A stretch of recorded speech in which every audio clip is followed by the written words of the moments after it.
Hello बच्चों, let's see this question में बोला गया है कि a cell contain two hydrogen electrode. The negative electrode is in contact with the solution of 10 raised to power minus 6 molar hydrogen ion. EMF दिया गया है cell का at 25 degree Celsius and concentration of hydrogen ions at positive electrode आपसे पूछा है। तो आप ये देखिए कि दोनों अगर हाइड्रोजन इलेक्ट्रोड्स है that means it is a concentration cell. ये कैसा सेल है बेटा? Concentration cell. इसका मतलब E naught of the cell क्या होगा? जीरो होगा। अब आप ये देखिए, अगर कैथोड और एनोड, यहाँ पर मेरा एनोड हो जाएगा, this is my bridge and this is my cathode according to the cell representation. तो दोनों ही साइड अगर स्टैंडर्ड हाइड्रोजन इलेक्ट्रोड है तो सेल को कैसे रिप्रेजेंट किया जा सकता है? पीटी एच, यहाँ पर H2 बेटा जिसका प्रेशर 1 atm है क्योंकि स्टैंडर्ड हाइड्रोजन इलेक्ट्रोड यूज कर रहे हैं। उसके बाद ये H आयन हो गया जिसकी कंसंट्रेशन 10⁻⁻⁶ मोलर है, ब्रिज यूज कर लिया। फिर कैथोड की साइड हाइड्रोजन आयन है जिसकी कंसंट्रेशन को x मान लेते हैं जो कि हमें कैलकुलेट करनी है। उसके बाद H2 again eight 1 atm and यहाँ पर हो गया हमारा प्लेटिनम। तो ये एनोड की साइड का हो गया, ये कैथोड। तो इधर क्या दिया है बेटा इसने? नेगेटिव वाले साइड की 10⁻⁻⁶ कंसंट्रेशन दी है, पॉजिटिव साइड वाले की निकालनी है, यानी कि कैथोड की हमें निकालनी है, एनोड की गिवन है। लास्ट इक्वेशन से अगर मैं फॉर्मूला लगाऊं तो क्या होगा बेटा? E cell is equal to E naught of this cell minus, क्योंकि टेम्परेचर 25 दिया है तो 0.0591 divided by N log product by reactant.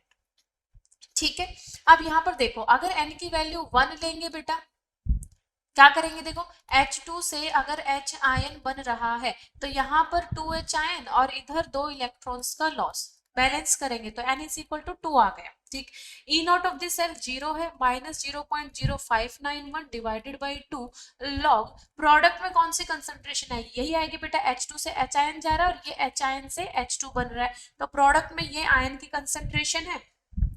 तो इधर लिखेंगे 10⁻⁻⁶ रेज टू पावर 2। 2 क्यों आया? क्योंकि सोशियोमेट्रिक कोफिशिएंट है तो पावर में चला जाएगा। प्रोडक्ट बाय रिएक्टेंट, अब यहाँ पर रिएक्टेंट में क्या होगा बेटा? तुम्हारा कैथोड वाला, तो जिसको मैं एक्स स्क्वायर बोल सकती हूँ। ठीक है, और ई सेल की वैल्यू गिवन है 0.118। अब देखो, क्या हम इसको ऐसा कर सकते हैं कि यहाँ पर मैं लिखू 0.118 is equal to minus 0.0591 divided by 2 log x divided by 10⁻⁻⁶। उल्टा कर देंगे तो पावर -2 हो जाएगी बेटा, है ना? इसको ऊपर ले गए, इसको नीचे, तो दोनों की पावर रिवर्स हो जाएगी। अब तुम्हें पता है कि log a raise to power b होता है b log a। तो ये जो -2 है, क्या इसको आगे ले आएंगे बेटा? जब इसको आगे लेके आएंगे तो 0.118 is equal to minus minus plus हो जाएगा, एक माइनस साइन यहाँ है, -2 और मल्टीप्लाई में जाएगा तो minus minus plus 0.0591 divided by 2 into 2 log x divided by 10⁻⁻�6। ठीक है, अब यहाँ 2 से 2 कैंसिल हो जाएगा। क्लियर है?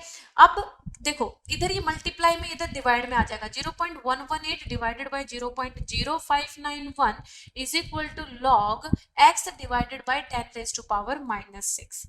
Is it clear?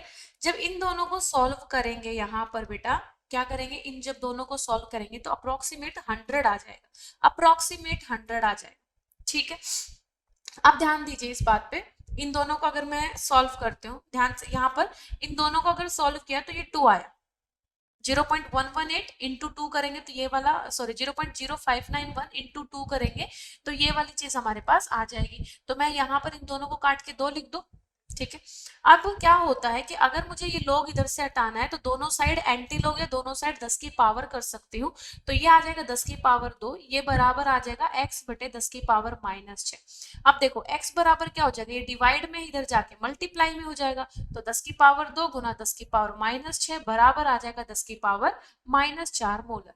यानी कि कैथोड साइड में, पॉजिटिव साइड में कंसेंट्रेशन ऑफ हाइड्रोजन आयन कितनी आएगी? 10⁻⁴ molar. So C will be the right answer. I hope this is clear. Best of luck.